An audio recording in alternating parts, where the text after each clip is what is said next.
कि परमेश्वर के वचन से आज हम लोग जानेंगे कि किस प्रकार हमें प्रार्थना करनी चाहिए और प्रभु का वचन हमें क्या सिखाता है प्रार्थना के विषय में। हम अक्सर जानते हैं, हम अक्सर प्रार्थना करते हैं परमेश्वर से, लेकिन कई बार हमारी प्रार्थना के उत्तर हमें देरी से मिलते हैं। हमारी प्रार्थनाओं में कई बार हम सेटिस्फाइड नहीं होते कि परमेश्वर हमारी प्रार्थनाएं पूरी नहीं हो रही हैं।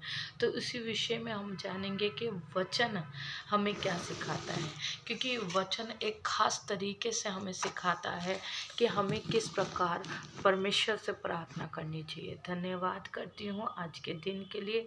परमेश्वर आपने प्रभु हमें ज़िंदा रखा, प्रभु सही सलामत रखा। प्रभु जितने लोग प्रभु आपके वचन को प्रभु जी पढ़ते हैं, सुनते हैं प्रभु जी, और जो भी लोग इस वीडियो को सुन रहे देख रहे हैं प्रभु, उन सबको आप अपने आशीषों से रखें और अपने वचन से सिखाएं प्रभु कि किस प्रकार हमें आपसे प्रार्थना करनी चाहिए। यीशु नासरी के नाम से हम प्रार्थना को मांगते हैं, धन्यवाद करते हैं प्रभु यीशु के नाम में। आमीन आमीन आमीन। जी, प्रभु का धन्यवाद है। परमेश्वर के वचन से मैंने इसको 3 कैटेगरीज में रखा है कि किस प्रकार हमें परमेश्वर से प्रार्थना करनी चाहिए। पहला मैं आप सबको बताना चाहती हूँ, मत्ती 6 उसका 6 हमसे कहता है, जब तू प्रार्थना करे अपनी कोठरी में जा, दरवाज़ा बंद करके गुप्त में मांग, और तेरा पिता जो गुप्त में देखता है तुझे गुप्त में देगा। आमीन हालेलुया।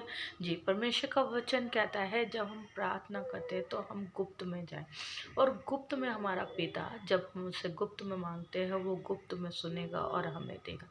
कई बार जब हम लोग प्रार्थना कर रहे होते हैं तो हम इस तरीके से प्रार्थना करते हैं कि वहाँ पर सभी लोग हैं, बच्चे खाना खा रहे हैं, कुछ लोग टीवी देख रहे हैं, और जस्ट फॉर्मेलिटी के लिए हम परमेश्वर से प्रार्थना करते हैं कि हाँ, आज के दिन में हमने प्रार्थना नहीं किया है।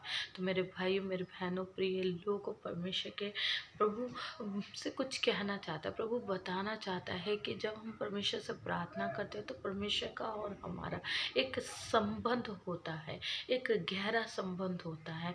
उस अकेले समय में हम परमेश्वर से जो बातें करते हैं, परमेश्वर वो हमारी सुनता है, अपना ध्यान हमारी प्रार्थनाओं की ओर देता है और उनका उत्तर जल्द से जल्द देता है। दूसरा मैं आप लोगों को बताना चाहती हूँ परमेश्वर का वचन से, मरकुस 11 उसका 24वां। परमेश्वर का वचन कहता है कि जब तुम प्रार्थना करो विश्वास से, तो तुम प्रतिति कर लो कि तुम्हें मिल गया, और वो तुम्हें मिल जाएगा, तुम्हारे लिए हो जाएगा। आमीन हालेलुया। मैं विश्वास करती हूँ इस वचन पर, क्योंकि मैं अपने जीवन में कई बार परमेश्वर की आशीषों को पा चुकी हूँ। परमेश्वर ने मुझे अब तक संभाला है और परमेश्वर ने मेरी प्रार्थनाओं का उत्तर हाँ और आमीन में दिया है, और उसी विश्वास के चलते मैं आपको इस वचन की गहराई को बताना चाहती हूँ। हम लोग कई बार परमेश्वर से प्रार्थना करते हैं, लेकिन हमारी प्रार्थना विश्वास की नहीं होती, पर हमारी प्रार्थना लड़खड़ाती हुई होती है, हमारा विश्वास लड़खड़ाता हुआ होता है, क्योंकि हम प्रार्थना करने के बाद सोचते हैं प्रभु ये नहीं हुआ, ये अभी तक पूरा नहीं हुआ, ये कब होगा प्रभु, मेरी प्रार्थना का उत्तर मुझे कब मिलेगा, मैं ये काम कैसे करूँगी, मैं वो काम कैसे करूँगी। लेकिन परमेश्वर हमें कहता है कि जब हम परमेश्वर के पास जाते हैं तो हमें पता होना चाहिए कि हम किससे मांग रहे हैं। हम परमेश्वर से मांग रहे हैं, हमारे सृष्टिकर्ता से मांग रहे हैं, जो हमारा रचयिता है हम उससे मांग रहे हैं, जिसमें सामर्थ्य है, जो सर्वशक्तिमान परमेश्वर है, जिसमें यहाँ तक की सामर्थ्य है कि वो पृथ्वी को हवा में लटका के रखता है। आमीन हालेलुया। पृथ्वी जिसका वज़न अपने आप में कितना है, वर्ल्ड के लोगों का वज़न अगर हम जोड़ें तो कितना है, उसको सारे सौर मंडल को वो हवा में ऐसे लटका के रखता है।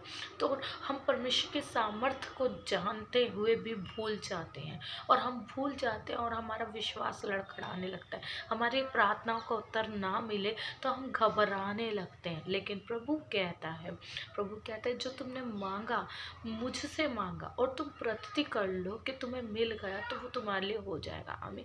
तो मैं आपसे विनती करना चाहती हूँ कि आप अगली बार जब भी प्रार्थना करें तो आप परमेश्वर से गुप्त में जाकर बातें करें, परमेश्वर से अकेले समय बिताएं परमेश्वर के साथ, और प्रभु आपकी प्रार्थनाओं का उत्तर देगा जब आप परमेश्वर से बात करके उस पर यकीन कर लेते हैं। तो आमीन, हालेलुया।